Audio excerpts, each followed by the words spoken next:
दोस्तों आज बात करते हैं यामिनी सिंह के बारे में। यामिनी सिंह मतलब खेसारी लाल के साथ से तो इतना चटगरावती करते थे, इतना चाटते थे ना कि हद से ज़्यादा, इसलिए कि ताकि फिल्म मिले। कंट्रोवर्सी करने में बहुत आगे रहती थी।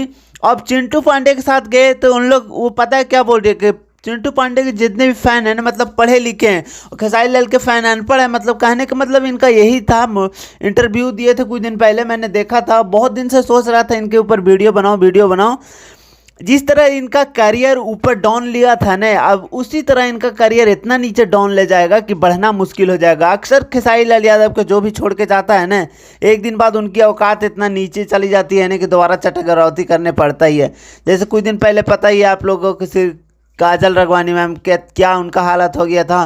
फिल्में उनको मिलना बंद हो गया था, लेकिन अब शूट आउट हो चुका है तो बैक टू बैक फिल्म में अच्छे मिल रहा है। उसी हीरो के साथ गए थे खेसारी लाल यादव को छोड़ के चिंटू पांडे के साथ।